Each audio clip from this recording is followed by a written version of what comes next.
My Republican friends, say that they are interested in getting to the truth of the Epstein files. I'm on the Rules Committee. We moved 9 times to try to get an amendment considered on the House floor to release the files. And the way we actually had a vote on it was through a discharge petition, because all of you blocked it. That's not true. I subpoenaed Pam Bondi for the Epstein documents. Yeah. It is true. You did block it. Mr. McGovern, you're recognized. So I have 2 sets of questions, Madam Chair, because we have 2 bills coming up here at once. So let me start with the D.C. bill. Chairman Comer, has your committee held a hearing or a markup on this measure? We have not, because in order to rescind the D.C. Council motion, you're on a time frame 30 days. This was introduced 11 days ago. It's pretty self-explanatory. I have a limited amount of time here. And has Congress ever vetoed a local D.C. tax law before? Yes. We did House Joint Resolution 42 last Congress. Isn't that right? Mr. Waukesha?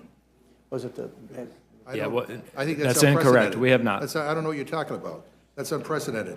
So since this measure has received 0 public consideration by the U.S. Congress, and you want the House to vote on it this week, and Congress has never interfered with a local D.C. tax law before, let's at least spend a few minutes evaluating what it would do. Can you tell me the size of D.C.'s budget for fiscal year 2026? It's $22 billion. Okay. And how much of that is covered by the projected revenue raised from D.C., from local D.C. taxes? We've worked very closely on the Oversight Committee with Mayor Bowser in trying to recruit industry. The answer is $13 billion. And private investment. Yeah. And what is D.C.'s capital budget for fiscal year 2026, which is used to invest in things like the metro, public schools, and public infrastructure? I'll have to go through my notes. It may take a minute. $2.6 billion. How have D.C. revenue projections over the next 4 years been impacted by the mass layoffs of federal employees by the Trump administration?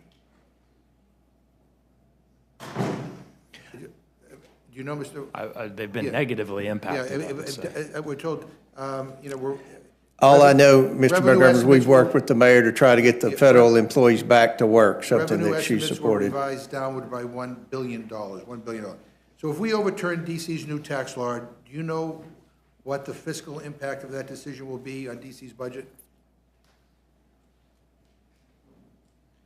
I mean, according to D.C.'s chief financial officer, that would blow a $600 million hole in the budget.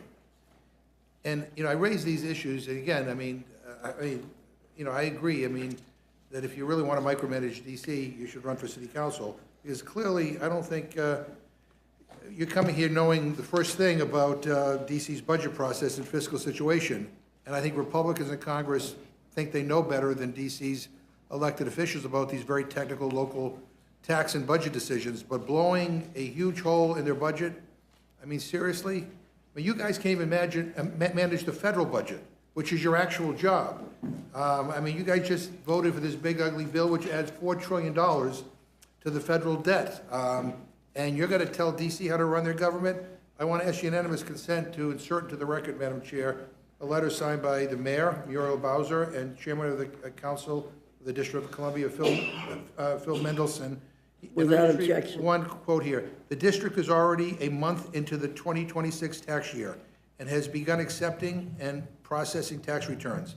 Disapproval at this stage would create huge administrative challenges, require taxpayers to refile their taxes, render existing guidance and forms obsolete, and necessitate rapid mid-year changes to tax administration systems. This is insane. This doesn't make any sense. So, Madam Chair, I really am frustrated that this is what we're going to spend our time doing this week. A bill that's going to create more chaos in the district. It just doesn't make any sense. Now to the second bill that we're here to talk about. President Trump referred to efforts to uncover the facts about the Epstein issue as I'm going to quote him, a hoax involving Democrats, not Republicans, end quote. And he instructed Attorney General Bondi to investigate Democrats, including President Clinton, and that's exactly what this is all about. My Republican friends, say that they are interested in getting to the truth of the Epstein files. I'm on the Rules Committee. We moved 9 times to try to get an amendment considered on the House floor to release the files. And the way we actually had a vote on it was through a discharge petition, because all of you blocked it. That's not true. That's not, I subpoenaed Pam Bondi for the Epstein documents. Yeah. It is true. You did block it. You did block it. 9 times in this committee, we voted to make an amendment in order, and it was blocked. In addition to the Clintons, 6 other people were also subpoenaed. Attorney General Barr, she came in to testify. The rest, including the Clintons, all sent in written declarations. Yet this contempt resolution singles them out for partisan reasons. They are actively negotiating with the committee to provide testimony, most recently offering to sit for a transcribed interview, which I guess Chairman Comer has rejected, because this isn't really actually about getting at the facts. It's about playing politics. It's about creating a spectacle. We all know what's going on. Mr. Walkinshaw, isn't this just a political exercise to change the subject away from Trump's involvement in the Epstein files? By the way, the incomplete release of the Epstein files up to this point, Donald Trump is mentioned 5,391 times. 5,391 times. Yeah. And not one word about even asking the president to voluntarily come up and answer questions, but I'll yield to you. I think it's really important to remind the American people about the timeline of President Trump's involvement here. We all know he ran for the presidency in 2024, saying he was going to release the files.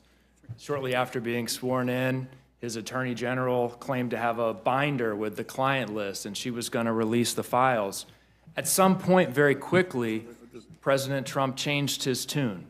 He started doing everything in his power to prevent the release of the files.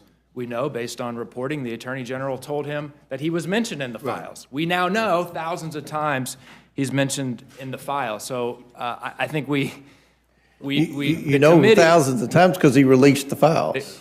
Half of them. He released half of them only when he was forced to, after doing everything in his power to prevent it. Is there an update on the Clintons? I can share an update. The good news, Mr. Chairman, I think we'll be able to go through door number 1 that I outlined in my opening statement. I understand that the Clintons have agreed to appear for depositions and have agreed to the terms that you laid out in your most recent letter. Are you aware of that? No. Yeah. Well, if that's the case. Somehow the media and the Democrats get the correspondence way before we do. My understanding is that their attorneys reached out to you. Your staff has it, Mr. Chairman. You better check with your staff. But if that's the case, why are we doing this then? If the staff has it, they just got it because we've been in there waiting for you all to stop talking on the last bill so we could present this bill. And look, you said transcribed. They rejected a transcribed. He wanted a transcribed interview. The difference in a transcribed interview and deposition, you don't have to answer the questions in a transcribed interview. Right, but they've agreed to the terms in your letter. I would suggest that you consult with your staff. Maybe Mr. Walkinshaw can maybe make sure that you're. Yeah, we'll make sure. My understanding is that your staff has been notified of this. If they've been notified, it's been in the last 15 minutes. Mr. McGovern, it just has come out in the last, I just received a note. In the last 2 minutes. Can we save it? Can we save all No. Just because we're going to have to review this and look at this. And look, this sets a bad precedent. So every time we issue a subpoena, and what Mr. Walkinshaw does not say is, the Democrats made the motion for all these subpoenas. This was a Democrat motion, and a majority of the Democrats on the committee voted for this subpoena. We want to hear from everyone. So you're trying to say it's partisan, and it's not partisan. Reclaim my time, Madam Chair. It's bipartisan. So, in other words, you're getting everything you want, but you still want to go ahead with the show. You're talking about something nobody's even read yet, Mr. McGovern. All right, let me add. So in the recent DOJ release of the Epstein files, there appears to be far more information of prominent people in Epstein's circle, including Donald Trump, Melania Trump, Elon Musk, and Howard Lutnick. Chairman Comer, do you know if top Trump advisor Elon Musk ever went to Epstein's rape island? I haven't seen any evidence that he had. Do you know? But look, if anybody that's been to the island, especially if they went to the island after he's convicted, we're interested in talking to them. Do you know if Trump advisor Steve Bannon ever went to Epstein's rape island? I don't keep up with Steve Bannon. All right. Do you know if Trump's Commerce Secretary Howard Lutnick ever went to Epstein's Rape Island? He has said he went to the island with his wife and kids and would never go back. He went somewhere. I don't know if it's the island, but he went somewhere with Epstein. He said that before. So you don't want to subpoena them? Or don't you care to learn if they? I've subpoenaed the former Republican Attorney General Bill Barr for a hard-hitting deposition, and we subpoenaed Alex Acosta, who served in the Trump administration. subpoena How many Republicans did Jamie Raskin subpoena when he has? How many Republicans did the Democrats subpoena? This is a bipartisan investigation. That's why a majority of Democrats on the Oversight Committee voted for this. It's my time, Mr. Chair. You can spread all the propaganda you want in your committee, but it's my time in this committee, and I'm asking the questions. So the answer is no, that you're not going to subpoena. I don't even know what the people. question is. It was very, are you going to subpoena Howard Lutnick or Steve Bannon or Elon Musk? We'll subpoena anyone that the evidence leads us Is that to. yes? If the evidence, we'll talk about it with the committee. We don't just pull subpoenas out of our butts like Jamie Raskin would do. My time. Chairman Comer, the Oversight Committee issued a subpoena to Attorney General Bondi more than 5 months ago. I subpoenaed Pam Bondi for the Epstein documents. Madam Chair, can you muzzle the witness, please? I mean, Chairman Comer, the Oversight Committee issued a subpoena to Attorney General Bondi more than 5 months ago, requiring her to produce all of the Epstein files to Congress by August 19th, 2025. Yes or no? As of right now, has Attorney General Bondi fully complied with the subpoena? We're still reviewing the 3 million documents to see if that's all of the documents or not. It's important. Just 1 minute, if I could. I'm going to ask you all not to talk over each other, but I do have a question something I'd like to ask, if you'd let me real quickly. I'm happy to real yield to the quickly. chair. Thank you. People keep saying, have all the files been released?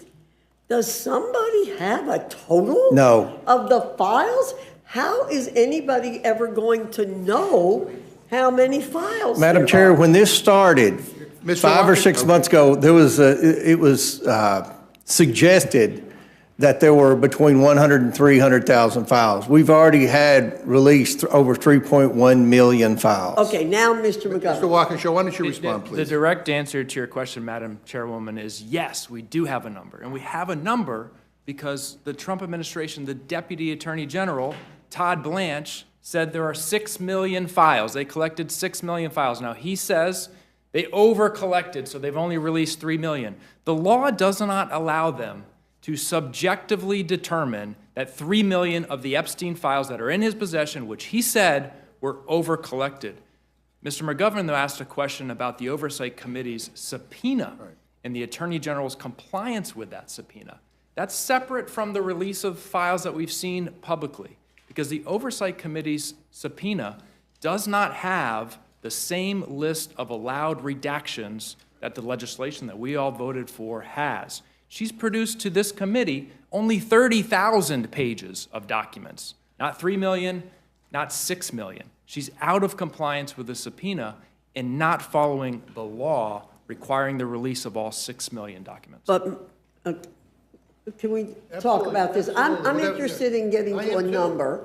So, well, I'm curious. Okay, so she's released over 3 million, you said, Mr. Chairman. She just released 3 million in addition to the I don't know, 30-something thousand a few months ago. And Mr. McGovern, you said we know the number? Is that what you said? The Deputy Attorney General, Todd Blanche, President Trump's former personal lawyer, said that there are 6 million files. He's choosing to release only 3 million, and he's choosing to heavily redact that 3 million. So should we hold Pam Bondi in contempt? She is turning over documents, and what they said is they turned over documents, every document that they're legally required to turn over. I don't think she's complying with the subpoena. That She's they're certainly not complying with the law. allowed by law to turn over. Well, all right. There's still investigations, there's class action lawsuits, there's a lot of legal stuff still taking place with this, but we want the documents. We want everything. We're reviewing the 3 million. I don't think anybody can say with honesty they've read all 3 million of them. We're pouring through them as quick as we can. I'm worried about the 3 million that haven't been released. And do we know what's in those 3 million pages that haven't been released?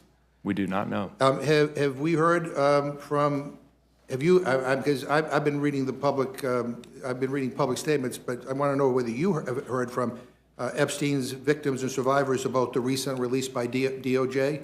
Have you heard of some of the concern of some of the survivors who believe that DOJ is deliberately releasing personal information about them? See, that's and while at the same time protecting the men that abuse these women? You want to answer? It's deeply concerning. I mean, look, the most recent release, we heard from the Department of Justice that they couldn't follow the law because they were taking so much time to carefully scrutinize the files and ensure they did the appropriate redactions to protect the survivors. And then we hear from survivor after survivor after survivor after survivor who was revealed in the release. So they delayed the release to protect the survivors, so they say, and then they failed to protect the survivors when they released half of the files that the law requires. And the interesting thing is that the names that really weren't released are the perpetrators, are the people who abused these women. So again, they victimized, again, the survivors, and they're protecting the people, who abused them. I mean, I got to say that, Republicans on the Oversight Committee have moved swiftly to hold the Clintons and Democrats in criminal contempt. Yet several Republican members of the Oversight Committee notably refused to comply with congressional subpoenas from the January 6th committee. Maybe, Chairman Comer, do you think your own members should have been held in contempt and prosecuted? So I'm glad you asked that question, because there's been a lot of speculation in our Minnesota fraud investigation that there may be a Democrat member from Minnesota that net worth has significantly increased. What we found out, we can't investigate other members. That has to be the ethics committee. So if there was an issue with the January 6th committee subpoenaing members of Congress, which I've been told we're not supposed to do, then they should take it up with the ethics committee, because that's their sole purpose, is to investigate other members.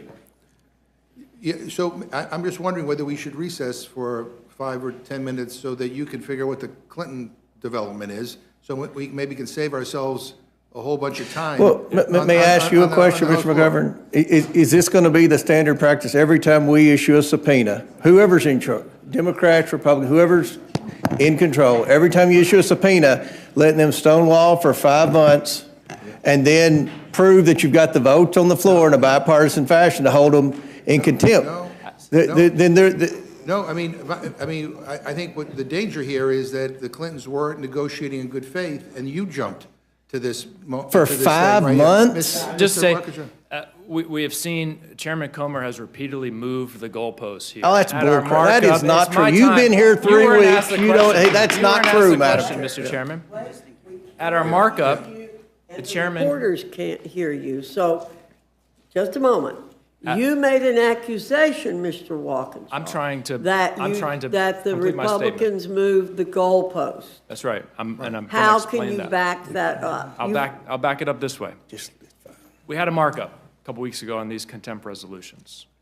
The chairman laid out his objections to the Clintons' most recent offer at that time. He didn't like that they hadn't agreed to a transcription. He didn't like that they wanted to limit the amount of committee staff in the room. They had said that he hadn't agreed to limit the discussion to Epstein-related matters. He claimed at the time that was untrue, and he did want to limit the discussion to Epstein-related matters.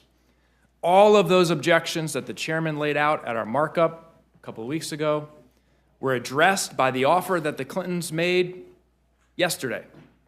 We now know the additional objections that the chairman laid out in a recent letter have been addressed by the Clintons and their lawyers. So if we're going to continue to move forward, despite the fact that they have met everything you've asked them to meet, I think we've revealed what's actually happening. And so the question is, are we interested in getting to the truth and the facts, or are my friends interested in creating a spectacle? Mi- Or is Mis- this all about, no, this, I would say, we have been on this, Democrats on this committee have tried 9 times to bring, a resolution to the floor to release the Epstein files. Only when public pressure, forced you to cave on it, finally, did we have a vote on it. And now we have a Department of Justice that is half complying. Mr. McGovern, let me tell you, I agree with you that we should take a recess. Okay. So that we can review the recent developments. That's all I was trying to say to you, is I think that we should do that. The rules have been votes have been called, and so I think we should go vote